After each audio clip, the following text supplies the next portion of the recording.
Welcome back to Switch Happens. I'm Aiden. I'm Dylan. NBA Cup final tonight. Semifinals happened Saturday night. We're going to talk a little bit about that. Just a little bit of chit chat. Nothing too pressing today. Then we'll do something fun after. But first, some more stuff about Chris Paul. We talked about him last podcast. About what happened, him getting released. Some more inside stuff came out.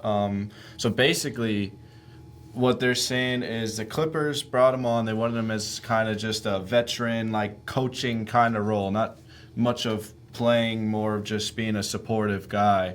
And as it just went on, he tried to make some suggestions about training for like younger players and just kind of coaching things, and then the staff kind of felt like, hey, like that was, I guess, disrespectful, or like you're kind of undermining the staff a little bit. So they kind of told him to lay back. They had two losses against the Suns and Thunder, and Chris Paul was like, why wouldn't you like ask me about them? I just played for them. Yeah. And it's just a clash of, I think Chris Paul wanted, if they're gonna bring him on as like vet coach kind of guy. I mean, one anonymous staff member from another team said, "Why'd you bring him on? You know how Chris Paul is. Like, you've had him before. Yeah. So it's like, why bring him on if you told him that's what it was going to be, but then you wanted him to more just be like one of the quotes was, why bring Chris Paul on if you wanted just a cheerleader? Because that's obviously not what Chris Paul is. He loves the game. He wants to win, and he wants to do whatever he can. I mean, when he played for the Spurs, I think he started 82 games. Yeah, absolutely. So, I don't know. That's just a little bit of what actually happened behind the scenes. It was just a miscommunication, and it just didn't work out. So Interesting. Yeah, because I mean, if he was going to be playing more, then I guess there's a little more latitude if you're the coaching staff. Okay, listen, like stay in your lane, like just play the game. Even then, I think it would have been kind of BS. Yeah. But for him to not get any burn and then not consult him, and I think on top of that, it's not like the Clippers have been a fantastic like developmental organization. I mean, like, yeah, sure they drafted SGA, but they had him for a year and then dealt him. I mean, since then, I'm trying to think of guys that they drafted, like Brandon Boston, not even with the team anymore.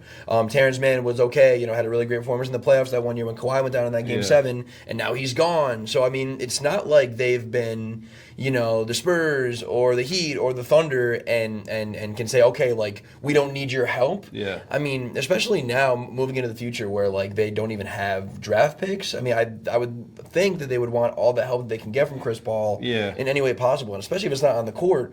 I mean, for God's sakes, like, at least off the court. So, yeah, that sounds kind of BS. So you said that was someone from the staff also said something like that, too, or someone involved in the organization? So an anonymous staff member from outside of the Clippers organization. There was a couple quotes from anonymous people, but it also says the last time that Chris Paul and Lou Will talked was on the phone for about 40 minutes. It was their final conversation before Paul was sent home a month later. It began with Chris asking Ty Lue why he'd been benched for the second half of the Clippers game the night before. Sure. A game in which the Clippers led by 3 points at half and then lost by 13. It says that Paul suggested having a meeting among team leaders and holding more practices on off days. And Tyronn Lue basically said, you're coming across as too critical of players and coaches and need to understand and own up to that. And that call was supposed to kind of fix up some problems, and it just did neither. It made it worse, it sounds like. Yeah, it made it worse. And then Ty Lue told Chris that he won't be in the rotation for the next game, and then that was basically it. So you know what? I'm a little bit back and forth. I mean, like, in terms of them sending him home, I'm still off that. But I mean, in terms of how that went, I think that it sounds like CP3 didn't do a ton to de-escalate. No. And also, but now kind of not an indictment on Ty Lue, but I think that we see this all the time where like, I think Ty Lue's a great coach, but I think that just because you're a great coach doesn't mean that you can coach any team, any scenario. And I don't know, maybe Ty Lue isn't the greatest coach when it comes to a situation like this, when developing players and things like that. Like maybe he's more built for the contender, or I don't know. It's interesting. I don't know. Like, how do you feel? Like, do you feel like there's more blame either way prior to the sending home, but like during to this buildup of it? I feel like it's different from the top of the organization to the actual players and coaches. Sure. I think players and coaches, I could very easily see where Chris Paul comes as too much. Like, hey, like, you're still a player. There's still a line between you actually making the decisions and giving suggestions. And I could see Chris Paul being a pretty upfront and like stubborn guy. I mean, you see like the when he talks to players like on the court, like when he's talking crap and stuff. He's been a personality forever. Yeah. So I could see that. But from the organization, from the top down, like releasing him, I don't know if I agree with that. I'm with you. But I'm with you. At the end of the day, it's an old Chris Paul. It was more just about respect and just a crazy thing. So I don't know. I think they should have kept him on. I think they could have tried to resolve it. Like we said, they're doing terribly either way. Yeah. But, you know, it's funny. I think that there's actually a pretty natural segue. So after OKC Spurs, Chris Paul was there. Yeah. And Wemby after the game goes up to Chris Paul and does one of the, puts the jersey over his mouth and talks to Chris Paul for a good 20, 30 seconds. Yeah. They dap it up and walk away. I mean, you got to think there's something involved with the, hey, like, that's messed up what they did. Yeah. Hey, come back. Or there had to have been something having to do with that situation. Yeah. So I thought that was interesting. Yeah, for sure. But Thunder-Spurs. Okay, so I watched this full game twice, and then I watched the fourth quarter again. I have a bunch of stuff here. What do you got? Well, give me some First thoughts. off, what a game. Oh, I mean, my gosh. From an outside of being a Thunder fan's perspective, looking at it, going into a game where this team has been this dominant all season, one loss, I mean, the biggest point differential ever if that season were to end. And then I don't think we've seen a game this season so neck and neck. Total playoff vibes. If you want to see the stats, nobody shot better than the other. I mean, they both shot 41% exactly from the field, which isn't good. Like none of them shot extremely well. That was a grind. From the 3-point line, the Thunder shot 24%, which is terrible. Spurs shot 31%, which isn't that good either. But looking at the numbers down the line, 52 to 51 rebounds, 21 to 20 assists. It was just such a close game, and it was a great game. I mean, obviously, being a Thunder fan, we wanted the outcome to be different. Cool. But it was a great game, and at the end of the day, I'm not so mad that it's our second loss of the season, 26 games in. For sure. And I mean, we're going to see the Spurs 4 more times. I mean, like even before this game, they were on the schedule for like 4 extra times. Starting from just a Thunder fan perspective, like I don't feel that worried about this. No. And a couple numbers for me, kind of like, we're just kind of showed out. So I mean, J-Dub was 5 for 16. I think that he's bodily fine, but I think there's something to be said about coming back from injury and being able to get your feet under you and be consistent. It's funny. D-Wade actually said it on the broadcast because he was one of the commentators. Is that like we've seen him have some great performances since he's been back. Yeah. But but D-Wade even spoke from personal experience. It's tough to build consistency again. So I think that he had a terrible night. I think he was like minus 13 or 14. SGA was 1 for 7 from 3. No one on the Thunder, it's funny enough, aside from J-Dub, made more than 1 3. And I think that right there, I mean, Dort was 1 for 6 from 3. SGA 1 for 7 from 3. Chet 1 for 5 from 3, whatever he was. And I think that right there, even though the Thunder aren't a fantastic shooting team, that is not going to happen every game. So I think that's something to look into. Adding on to that 3-point thing, I mean, that's something I saw in the Pacers series. Like, games that we lost when we were struggling, it's because we couldn't hit threes. And there was times where I was very critical, specifically of SGA, of the shot chucking, of just settling. I mean, I think I've said this on one of the early podcasts. For SGA, you take a dribble or two in, and that shot's like a layup to you. Sure. Instead of taking that step-back 3. I mean, yeah, you're going to take your threes, but I don't know. I hate the shot chucking from SGA because he shows how easy it is to get the easy bucket. But yeah, like you said, that's not going to happen.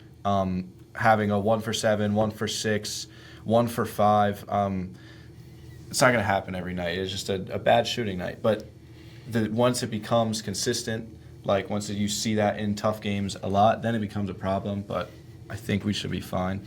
Yeah, no, I agree, and then I think that part of that too is that the Thunder are best when they're running. I mean, in transition, even tonight it was a pretty close game. I think it was interesting that the Spurs were kind of playing similar to the Thunder. Yeah. But I think that when the Thunder go on their runs, it's due to transition. But I'm kind of speaking to that, like especially at the end of games, whether it be Dub or SGA, almost relying on them to make tough shots. I mean, there was like a 3 possession span where like the Thunder could have taken the lead and maybe put this thing away. So there was that unbelievable Lou Dort block on Wemby. I've never seen anyone block Wemby like this yet. Like Wemby was almost full extension coming down the lane, about to dunk on 3-4 guys, almost Giannis style, and Dort blocks him at the top of his apex. Yeah. They come down. Caruso goes for a layup that was just more open than you see it all the time with the pros. Like he thought that there was going to be a defender there. There was no defender there. Smokes a wide open layup. They come back down. There's a foul. The Spurs make the first free throw. The second free throw misses. Wemby absolutely flops on a hit to the head from SGA on the ground, and then he gets 2 free throws. It's a 4 or 5 point game the whole time. Spurs play the math, foul when they're up 3, and that's pretty much the game. But I mean, I think that right there it shows how close this game really was. And then even at the end, on that missed free throw, where Caruso gets it with a second left, puts that shot up. I mean, he's definitely fouled. I think he's definitely fouled. Like I'm not gonna sit here and blame the refs because I don't love when the refs take the game into their own hands. I think it was close enough for a no call, but it did bug me a little bit that wasn't called. But I mean, just a hell of a game across the board. Yeah. Here's one thing I saw of that. From 2 minutes and 14 seconds and in, so 102 to 101, all the way to the end score, there was only one made basket outside of a free throw. Disgusting. In that whole segment. And it was SGA dunk at 14 seconds. Oh, yeah. Oh, my God. That's crazy. It was such a grind of a game. There was foul after foul. I mean, I think the thing with Wemby in that fourth quarter, too, where he had, 13 of his 22 in the fourth, there was a ton of plays where the Thunder were making a great first effort, where they go to enter the ball. J-Dub is fronting. He gets a piece of it. Wemby gets it back. There was some play on the baseline where, it was either an old board or something where, Chet tips it. Wemby gets it, falls away. Just a cash, mid-range baseline jumper.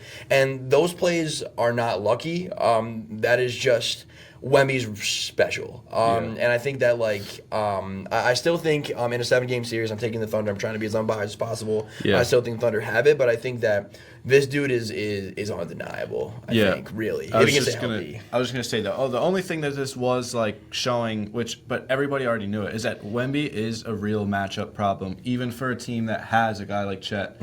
Plus 21 when he was out there. Minus 19 when he was not. 40-point swing. That's like Jokic numbers, really, for the on-off stuff. Speaking of the Chet thing, I mean, there was a couple of times, especially one bucket in the fourth that kind of stood out, where, Chet was in the post, picked up his dribble, went to kind of, put up a fadeaway jumper he could hit on almost anyone else in the league, and Wemby just sends it. I honestly hate this Chet Wemby thing. I Chet and Caruso are my 2 favorite players to watch on the Thunder. I'm going to preface this with that. Yeah.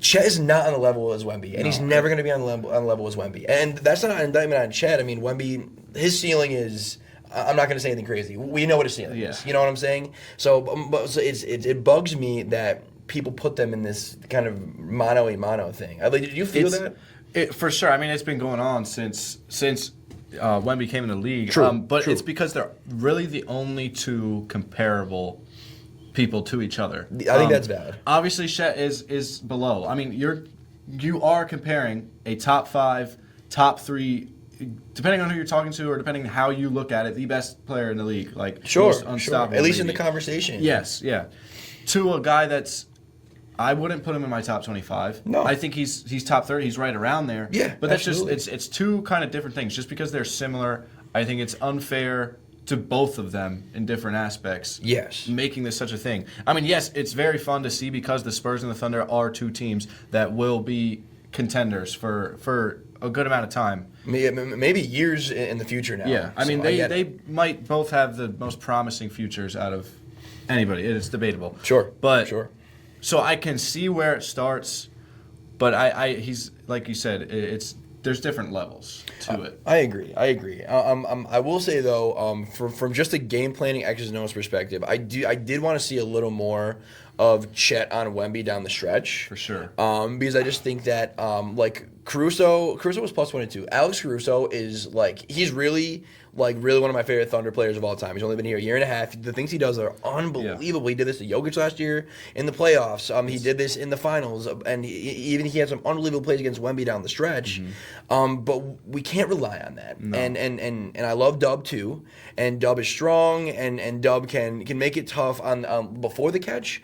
But once Wemby catches the ball, he's getting people forget Dub is like 6'4". Wemby is a foot taller than him. Yeah. Caruso is 6'3", 6'4". Wemby has a foot on them in terms of just height. He's going to shoot over them every time. Yeah. And I think it's just too easy. Where I think with Chet may not make it as tough before the catch, but at least when he catches, I mean, who else almost in the league is going to give a better contest than Chet? You know, I mean, I think there may be a little bit of a strength disparity there, but at least if we're going to mix it up, I would love to see a Chet a little bit more in the mix there too. That's what I was going to get into is.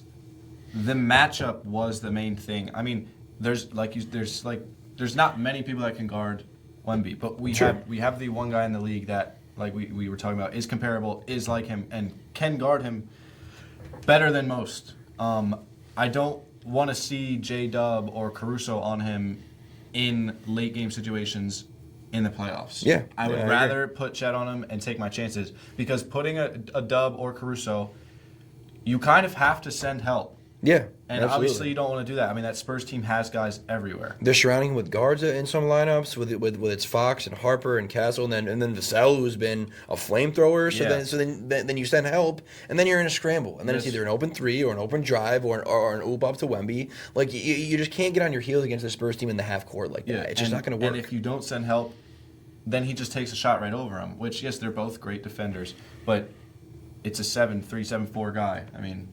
There's not much you could do there. But that's what I was going to say. Like, what would you make the matchup on that court? Say it's Fox, Castle, Vassell, Wemby, and Champagne or Barnes, or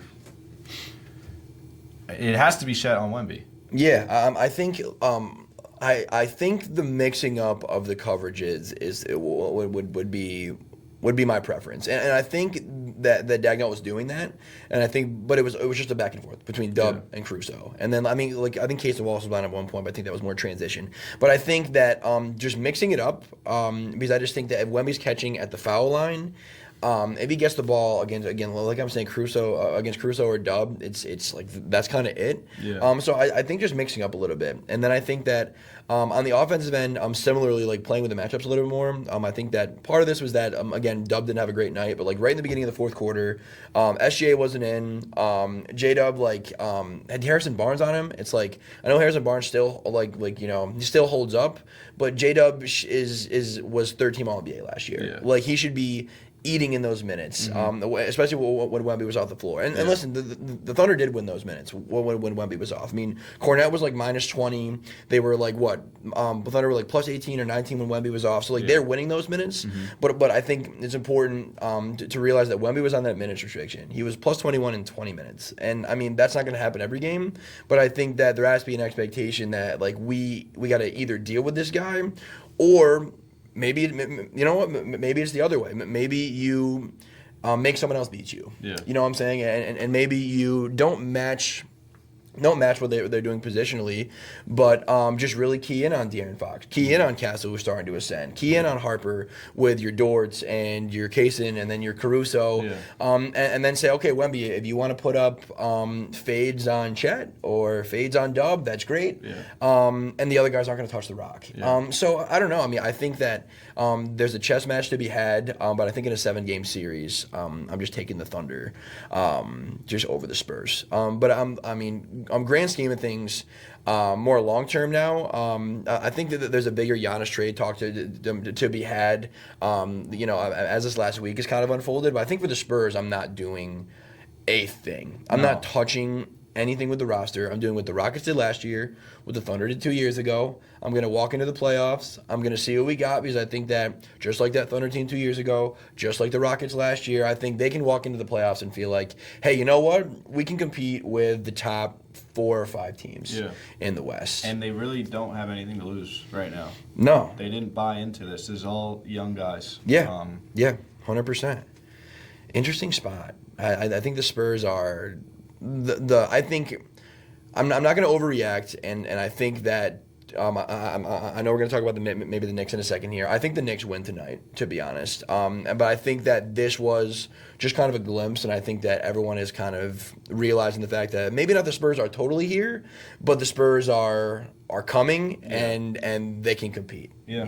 So I mean, I had people tell me that Spurs might be the team we have to worry about the most this season. Fair. I don't know how much I agree, but it's just... I still think I'm more worried about Houston and Denver, personally. Like just personal opinion. I think that in a weird way, Jokic is in a totally different way than Wemby. I'm still more scared of Jokic than Wemby. I mean, we saw it last year. I'm definitely more worried about the Nuggets, just off of they've done it. Yeah. Yeah. I think Cam Johnson's going to figure it out. I think Houston with Şengün, KD, and Jabari Smith are there all at the same time, and if they want to throw Steven Adams out there, I think the size could be a little bit overwhelming for OKC over 7 games. Sure. But I'm sure we'll have those conversations a ton over the course of the year. The Knicks, so they kind of worked. It was only a 12-point game. Yeah. Kind of worked the magic. Without Franz, I wasn't super surprised by that personally. I have some Mike Brown stuff, but any takes on Knicks Magic? Not really. Nothing new. I mean, the Knicks are a great team. Brunson 40 points. Yep. Cat 29. I mean, that's what they're gonna do when it matters. I mean, they shot exceptionally well. True. 61% from the field. That's exceptional. 100%. I don't really have much else. Mike Brown. I'm gonna go long term. I'm gonna end with tonight. It'll all connect. So I just want to take everyone down a little bit of a Mike Brown, memory lane kind of thing. So he comes in the league in '98, is an assistant. He's with the Spurs for a couple years. He's with some of those really awesome Pacers teams for 2 years. He comes in and is coaching the Cleveland Cavaliers. He rips off a 50-win season, a finals appearance, a 45-win season, a 66-win season, and coach of the year, and then another 61-win season. Moves to LA. Lockout season, he has 41 wins. If that was an 82-game season, it would have been another 50-win season. Mm-hmm. The year after that, he is fired 5 games into the season by the Lakers. Immediately scapegoated. Yeah. Goes to Cleveland. They have the worst record in the league. That leads to them getting Wiggins and trading for Love. And then Mike Brown. I actually forgot about this.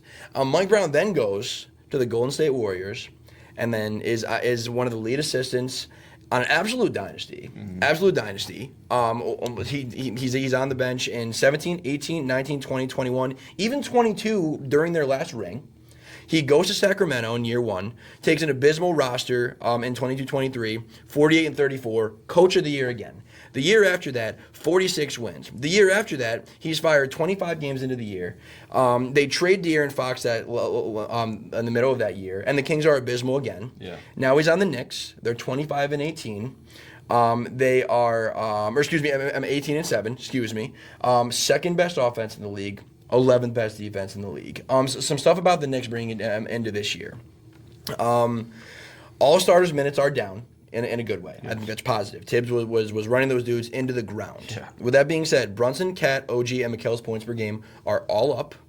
Last year, there was only 7 guys playing over 17 minutes a game. This year, there are 9. There are 2 more guys. So he's expanded the rotation. He's brought the starters' workload down, and he's getting more out of them. And I think this Knicks team, I know we talked a bunch about the East last week.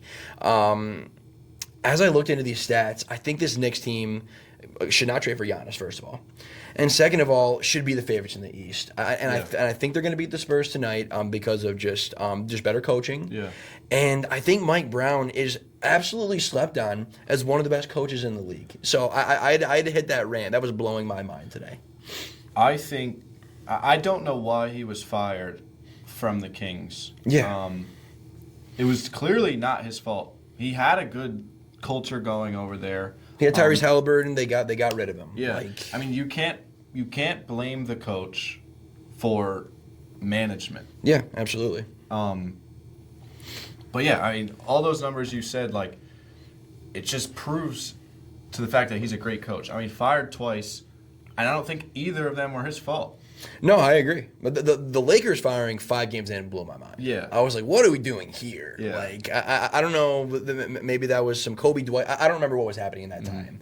But yeah, I think I just looking back at those numbers, I'm like, this dude is a great coach, and I think that's gonna show up more, and people are gonna start seeing that during the regular season. But I think in the playoffs, this is really gonna show out, personally. So yeah. So I mean, what are your thoughts about the game tonight? Spurs Knicks. With all that kind of being said, how do you think it'll go?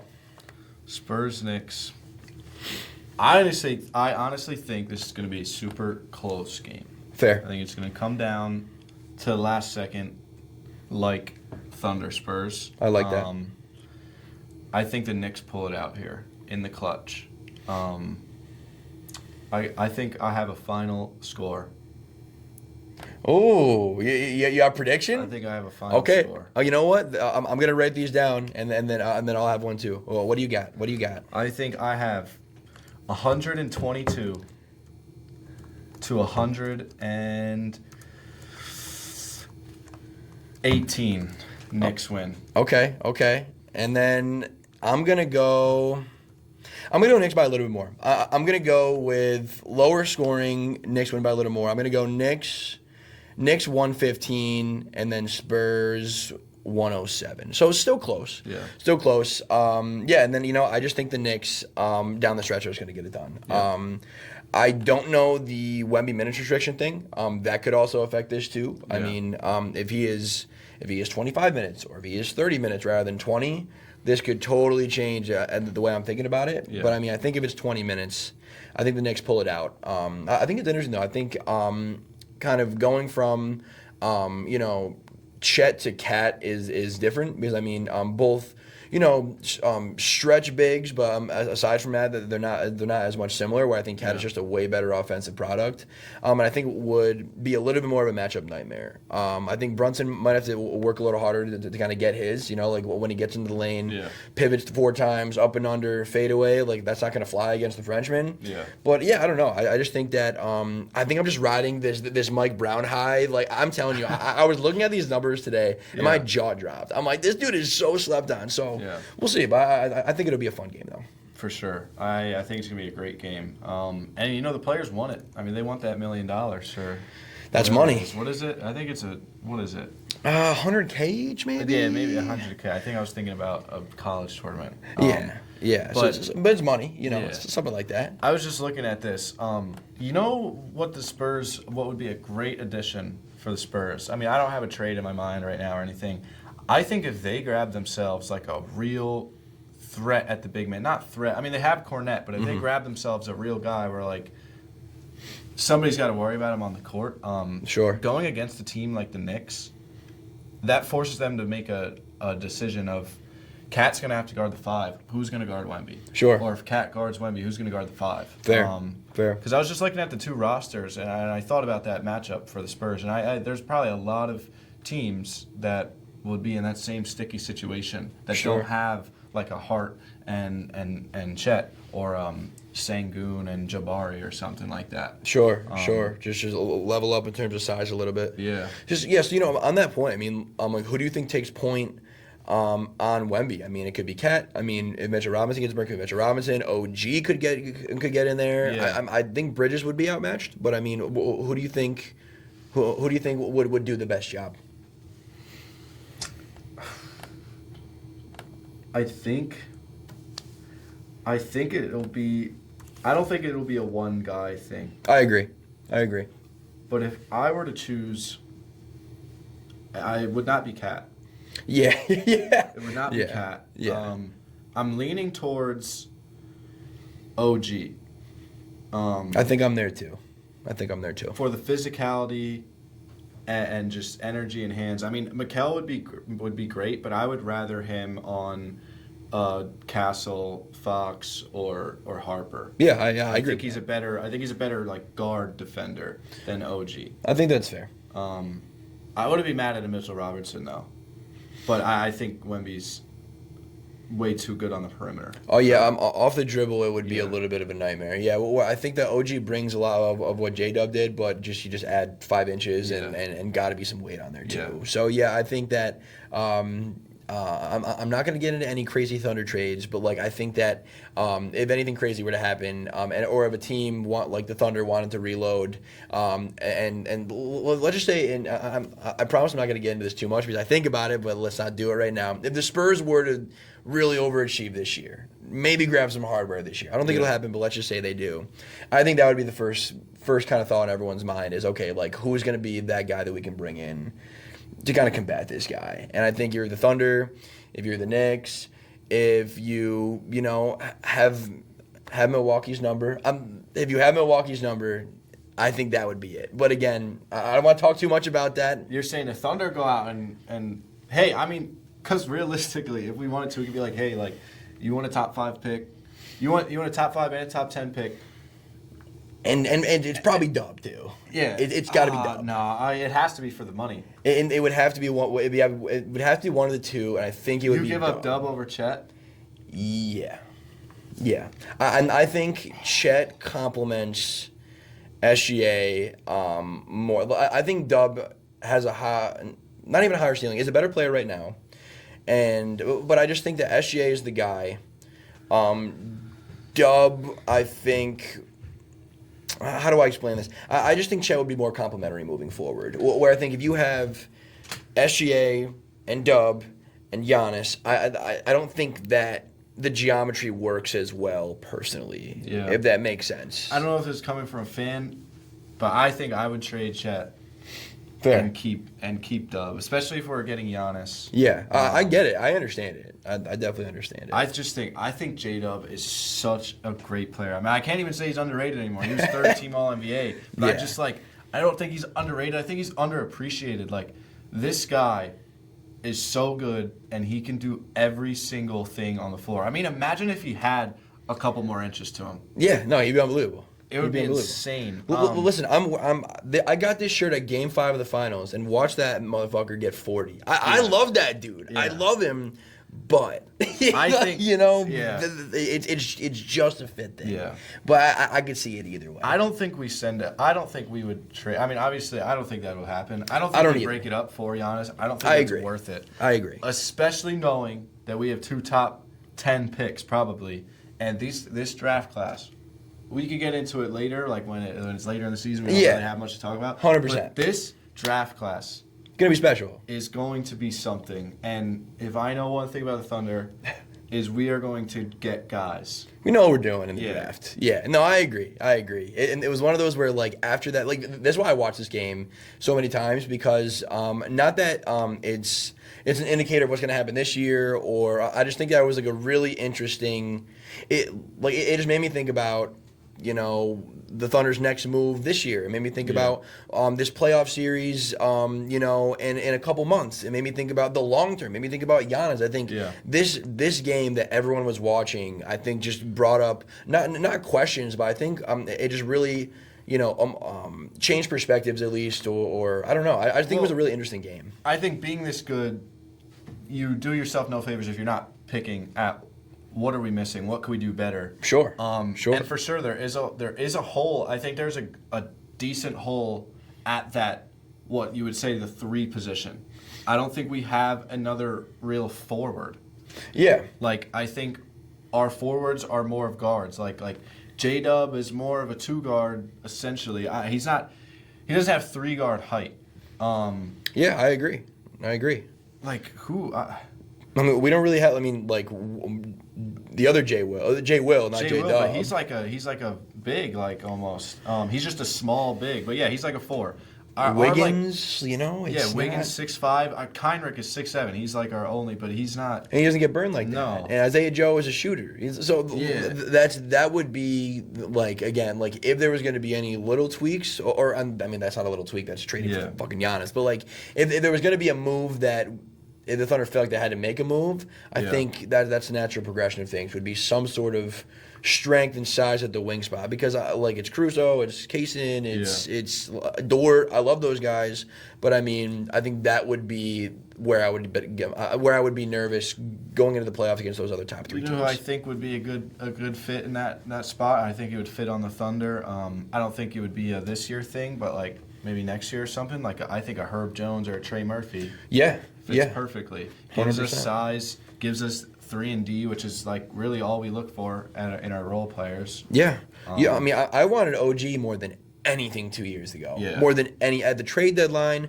I get what the Thunder were doing. It's like I was saying before. Like they want to stick with their guns, see what they had. Yeah. But like OG, I mean, even now, I mean, the Knicks wouldn't do that now. I don't think the Thunder have the pieces to fit into the Knicks timeline. But a guy like you're saying, like a 3-and-D, doesn't need the ball, but if you need him to get a bucket or knock down a 3, and be an elite defender, I agree. Yeah. That'd be the exact kind of guy. Yeah, it just sucks. Like we have so many guys. If they had 3 more inches on them, like a Lou Dort, imagine that. We're so greedy. We're 24-2. We're with a ring, but you gotta be. Yeah. I think that this stuff just changes so quickly, and we have absolute aliens just coming from overseas to obliterate this league. Like I feel like that's the fun of the league too. Is like I know people like don't love that there's no dynasties, and I feel like people are like kind of like bagging on the fact that there's like parity in the league, and then that there's a lot of talent. But like, I don't know, I like it, and I like that. Even as a Thunder fan, would it be great if I could sit here and be like, I'm confident that we're going to win 5 more rings? Yeah. Of course, but I don't know. I think it makes it fun that we do got to tweak a little bit, and there is a real life chess to this. It's not just like, oh, we got Chet, Dub, and SGA, like we're just gonna steamroll everyone. Like I don't know. I think it's fun. I think that's one of the cruxes why I love the NBA. And my friend said to me something today about us losing. I was like, you know what? I really don't care that we lost. Like we're not gonna win them all. Yeah. The only thing that it annoys me is that it ruins our perfect season we were talking about. That's right. That's right. And listen, we got to see these guys 4 more times. Yeah. So, but I think that leaves some room for the Thunder to really not overwrite what people are thinking right now, but really bring everyone back to how everyone was thinking on Friday night rather than after Saturday night, if that makes sense. Yeah. But real quick, I have a stat to throw at you. That this was interesting to me. I didn't know this about last year. So for this happened all of last year and up until this point this year. 2-point attempts have a higher point per shot than 3-point attempts. This has not happened in a long time. So I just want to throw that at you. Like why do you think that is? Like what do you think that means? Is that just this year? And last year. Okay. I think I have a good theory. Okay. Yeah. I don't think this is saying a lot. Okay. I'm interested. And I'll tell you why. I think it's because, and this has been a thing since the analytics, since like Mike D'Antoni really started with the Rockets, I think there's been a thing. Sure. Is that NBA teams will now tell you, we've seen it, Carmelo Anthony talked about this when he was on the Rockets. Mm-hmm. They said to him, you're not taking any mid-ranges. Mm-hmm. You're taking 3-pointers and layups, and that's pretty much it. Mm-hmm. I just think that nowadays, you're not taking a mid-ranger unless that is your game. Mm-hmm. Unless you already established that you are a efficient and you're just you're very good in that range, like an SGA, DeMar DeRozan. So I think that because nobody's taking mid-rangers unless you are very good at it. Mm-hmm. So obviously the numbers are going to be up there. Fair. And then obviously layups and close shots are like mostly big men. I mean, those are usually high volume and highly made shots. Yeah. So that's what I would think why that is happening. So I think I'm going to go the other way a little bit because I think there is something to the respect that like I felt like I've always felt really strongly about the best 3-level scorers in the league are that way because they have the mid-range game. And I think because it's kind of a lost art. I mean, like if you look at KD's 3-point attempts over the last 10 years, they've actually dipped. SGA, Luka's got a mid-range. All the best scorers have that mid-range game. So I think that's part of it. And I actually think that we finally maybe hit capacity in the last couple of years of the fact that teams are shooting too many threes in the respect that they're shooting so many that the points per shot's down. That teams have almost shot Maybe not. But see, I don't know if it's too much or maybe it's just right, because I also think this year that the actual product of the game, and this isn't, and I love stats, but this is not stats back. This is just eye test back. Yeah. I've just really enjoyed the quality of the game this year. For sure. And even the last couple of years, I think that part of that is the kind of regression to having more bigs out there again. I think it's part of that is the best scorers are shooting mid-range. Mm-hmm. And I think that people are shooting a lot of threes. So I think that the looks within the 3-point line are more quality looks. I think to your point, whether it be right in the paint or the mid-range shot. And I think teams are shooting 3-point shots enough to a rate that they're not as efficient as the 3 is more points than 2, which kind of started this whole analytics thing. Yeah. I just thought it was really interesting, just kind of on like a macro point. Like it was something where like I saw this stat and I almost didn't want to do any research on it because I thought it was really interesting to talk through. You know what I'm saying? For sure. It is really interesting because it kind of goes against what modern basketball has been kind of forcing. So much. 3's more than 2, I mean, I know it's more than that, but that's kind of what it's come down to. And I've always hated it. I was never, like, when I play, I was never really a 3-point shooter. I like Agreed. I like mid-ranges. I like taking layups. I was a post player, man. Back to the basket. But yeah, I actually saw something too.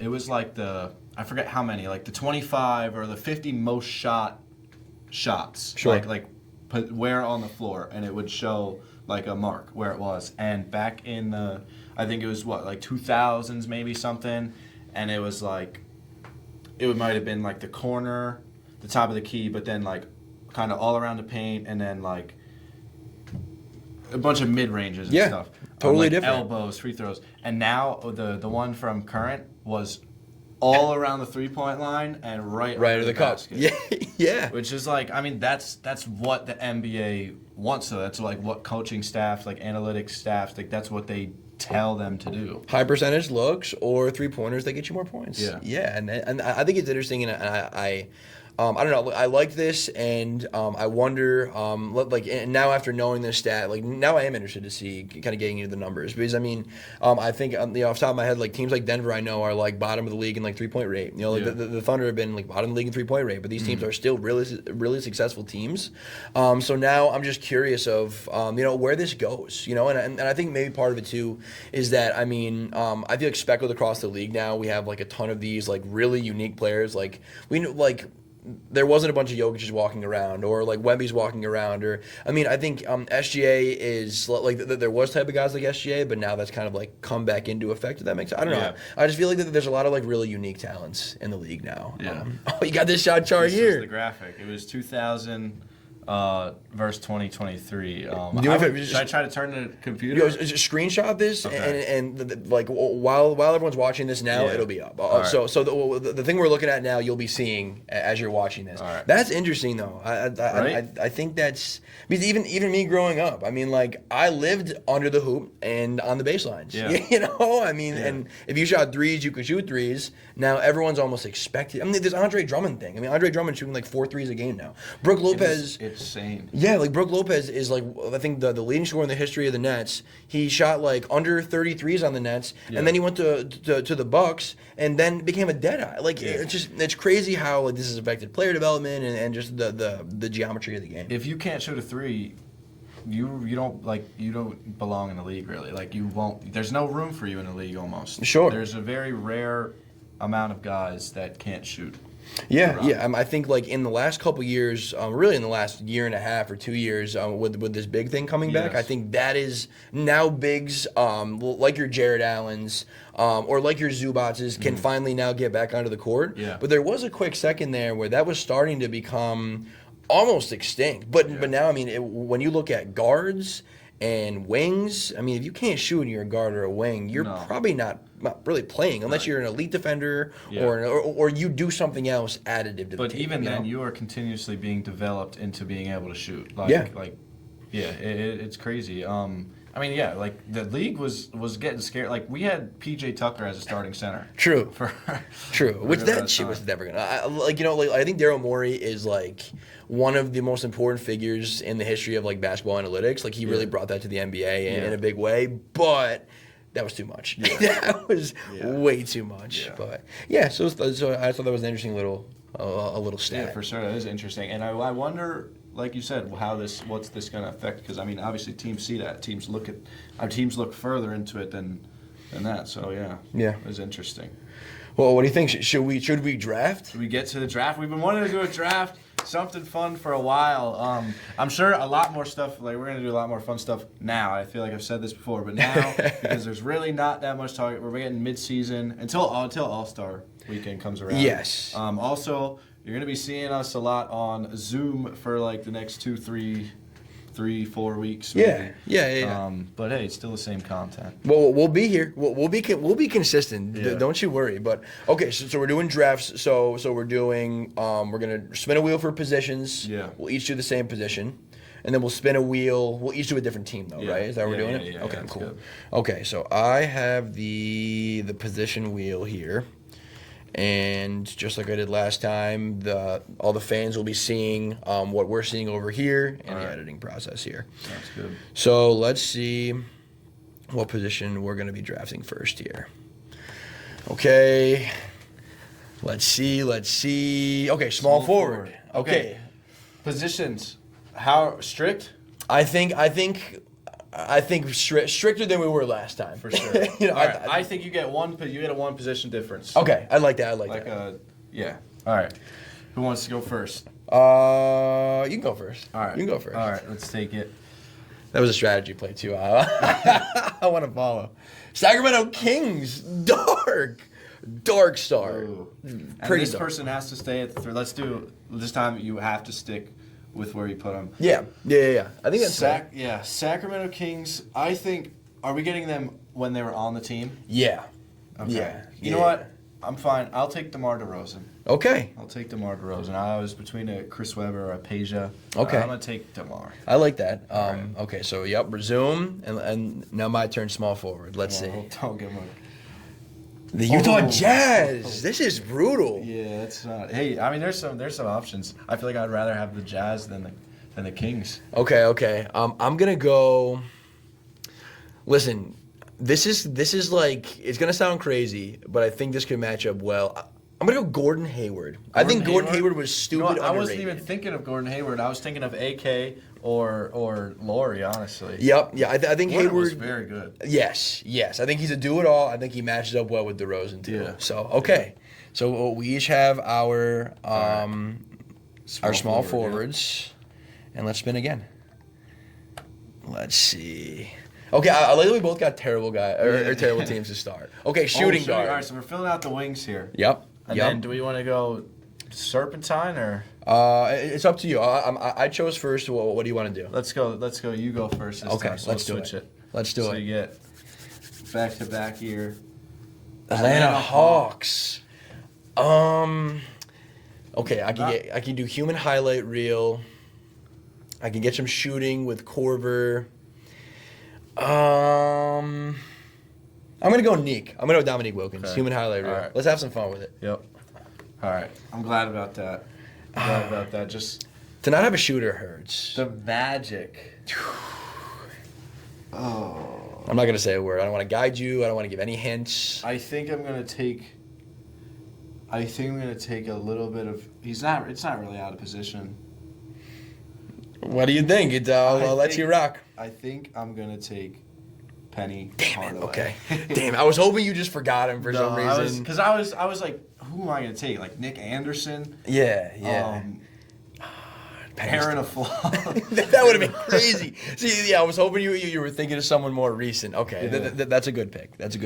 Oh, Desmond Bain, yeah, but Yeah, no, I think Penny was the Penny. I gotta take Penny, and he's a big guard. Anthony, man. None of us have point guard, so we're taking all the. All right, Guard spots. all right. Okay, So now it's me. Now it's you. See, I'd rather have Penny. I need shooting so bad I here. love Penny Hardaway. He's a great. Utah Jazz. Okay, no, there's way more Oh. choices now. Oh yeah. Yeah, you're okay. Thing is, do I want the scoring? Because I already have. Nah, I gotta take John. I think I gotta take John. Darren Williams. Do what you think is right. You know what? I'm taking Donovan Mitchell. Oh, I'm taking Donovan interesting. Mitchell. That I'm taking wouldn't Donovan even been. Mitchell. I would have been Darren or Stock. Okay, respect. I'm Donovan taking Mitchell. Donovan Mitchell. Okay, dog. All right, who's my guard? Give me the Golden State Warriors. Give me the Chicago Bulls. Wow. So I mean, like, can I go, Jordan? know what? How do we litigate this? Who's your 2 and 3? I have Gordon Hayward and I have Dominique Wilkins. Dominique Wilkins and MJ at the 1. Hey, if that's what you want to do. So hold on. I'm not. I don't want to make this selection just yet though. Because there's. No. What am I doing? It's Michael Jordan. I'm picking Michael Jordan. I'm thinking he's not a great point guard, but I'm picking Michael Jordan. Yeah. He's Michael Jordan. Okay. All right. So now it's two Bigs. big men. Bigs. We got D-Mitch, Penny, and DeMar. I Okay. like that. Okay. Listen, this has been an interesting some mix. spacing though. Let me get some. I'll take a. Centers are next. It's you now. Me it's next. You now. Okay, like almost every team in the league has had an ungodly center. Just serve me up with something. The Mavs. What are we doing? Like okay, so you have DeMar, you Penny have Mitch, and you have D-Mitch. Penny. Yeah. So I just don't want to go Dirk here. I don't want to go Dirk here. So, I'm between Tyson Chandler and Dirk because it's only really right. So it's like I have AD, but you don't want an old AD though. No. Because I mean, like, this for one game, really. So. You know what? I'm gonna go Anthony Davis. Switchable defender, can shoot a little bit. Yeah. I think he gives me between Tyson Chandler. I mean, Yeah. more Tyson Chandler than Dirk. I Yeah. think. But AD is my center. All right. Let's see. Give me a guy. This could hurt me. Oh, the Bulls, dude! This is an ass. That's terrible. Like, they have really never had a center. It's like Joakim, or it's young Tyson now. Yo, that's crazy. Or one of like the old heads, like an Artist Gilmore, or it gets dark. I think I'm gonna take Joakim. I think that's smart. Gives me a little bit. Yeah, a great defender. Some edge. Hustle guy. He Yeah. could play make a little bit in his day. These on are a good day. These are bizarre teams, Yeah, bro. that's I love terrible. All right, power forward. It's you. So I've got D-Mitch, Penny, DeMar, and Joakim. I would love a stretch forward here. it. Yep, sure. Or Sure. like a KD, Carmelo. Oh my God, that would be. That would be insane. The Kings again. Oh my God, Chris Webber. Oh. I mean, I like Chris Webber's good, but my team really has not a lot of shooting. No, I could neither is take- mine. I could take Peja to space it out. Really, I could, because Sure. let me see what it looks like. I don't really need a Chris Webber. I don't know how much he. I mean, I don't know what he does for you. I mean, like he Because- could switch on to my guys a little bit better. I would like- say. But you know what? Because who do you got, Gordon? I could stick Peja on. You could go some Gerald Wallace if you want. No. I think it'd be Weber or Page. I think make more. So, I mean, you go Sabonis. Yeah, I think I'm going to take Peja. I just want to get a last-second run-through, make sure I'm not Sure. missing anybody. Sure. I wish I got the 5 for the Kings. Give me Boogie. Yeah, that would have That been would've nice. crazy. I'm going to take Peja. I need some shooting. I need a dead eye. Okay, there we go. I like that. Okay, I need to complete my lineup. All here. right, this could really make or break the game here. I need a star. I need the Bulls Bulls, again. bro. What the hell's The going Bulls on? again for the 4. It's Actually, okay. So there are a couple different ways I can go with this. Is Scottie Pippen allowed? yeah. Scottie Pippen. What? I mean, we're locked in. So now you got MJ and Scotty. Oh no. Okay. So who's your lineup again? Who's your So lineup? I have D. Mitch, Yep. Penny Hardaway, Yep. DeMar DeRozan, Peja, and Joakim Noah. Bizarre teams, and I I have Jordan at the 1. Yeah. At the 2, I have Dominique. At the 3, I have Gordon Hayward. At the 4, I have Scottie Pippen. At the 5, I have AD. You have no shooting though. It's Gordon, I guess. I mean, Yeah. like it's Gordon's got to be my. But Dominique cannot. He's shoot. not shooting. MJ cannot shoot. Yeah. Scotty barely. Scotty's eating Peja though. I think. I think Scotty's eating. Well, Peja. I think I put DeMar on Scotty Okay. and Peja on Gordon. Okay.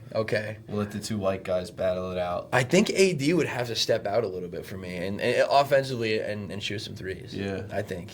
These are interesting. But he's got Joakim. I like that matchup. Yeah. I like that matchup. I think physicality-wise, AD would be glass. I think Penny's got to go on MJ.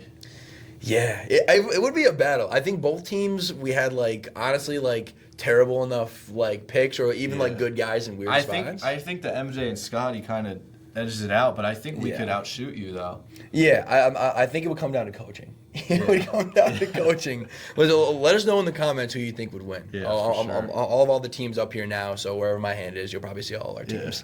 But okay, all right, that was fun. That was a good one. Yeah, Yeah. we gotta get All right, let's hope Matt's here next time too. Yes. Our guy's just been on the IR.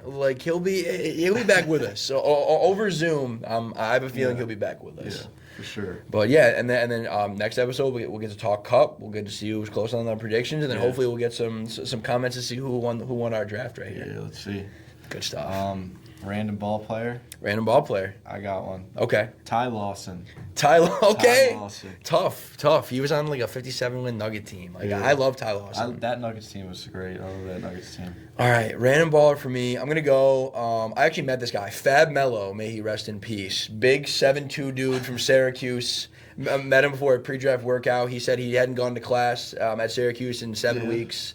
Rest in peace, Fab Mello. Rest in peace. All right. All right. Thank you guys for watching. Swish happens.